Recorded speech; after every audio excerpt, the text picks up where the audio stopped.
Sir நான் நிம்மதியாகவும் ஆரோக்கியமாகவும் வாழணும் அப்படின்னு என்ன வழி அப்படின்னு கேட்குறீங்களா? அல்லாஹ்வுடைய தூதர் பெருமானார் ரசூல் ஸல்லல்லாஹு அலைஹி வஸல்லம் நமக்கு வழி காமிச்சிருக்காங்க.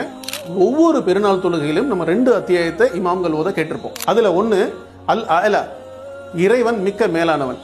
அதுல முதல் வசனம் பார்த்தீங்கன்னா சப்பி ஹிஸ்ம ரப்பிக்கல் அலா, இறைவன் மிக்க மேலானவன், அவனை தஸ்பீக் செய்து துதிப்பீராக அப்படின்னு சொல்றான்.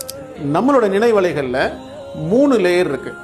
முதல் லேயர் பார்த்தீங்கன்னா நம்ம கரண்டா நம்ம இப்போ எதை பார்த்துட்டு இருக்கோமோ எதை கேட்டுட்டு இருக்கோமோ அதுக்கு ரெஸ்பாண்ட் பண்ற லேயர். 2வது லேயர் பார்த்தீங்கன்னா நம்ம அன்றாட நிகழ்வுகளை நம்ம ஷெட்யூல் பண்ணி வச்சிருப்போம், அந்த நினைவலைகள்.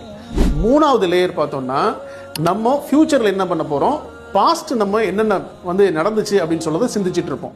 இந்த 3வது லேயர்ல நம்மளை அறியாம நம்ம என்ன பண்ணோம்னா சுப்ஹானல்லாஹ் வல்ஹம்துலில்லாஹ் வலா இலாஹ இல்லல்லாஹ் அல்லாஹு அக்பர் லா ஹவுல வலா குவத்த இல்லா பில்லாஹில் அலிய்யுல் அலீம் அப்படின்ற திக்ரை நம்ம ஓதிட்டே இருந்தோம்னா இறைவன் குர்ஆன்ல சொல்றான், உங்களுடைய இதயம் அமைதி பெறுவது என்னுடைய திக்ரை கொண்டே அப்படின்னு சொல்றான். ஸோ இது நம்ம 3rd லேயர்ல பிராக்டிஸ் பண்ண நம்மளுடைய ஒவ்வொரு செயல்களும் நிம்மதியாகவும் இருக்கும், ஆரோக்கியமாகவும் இருக்கும்.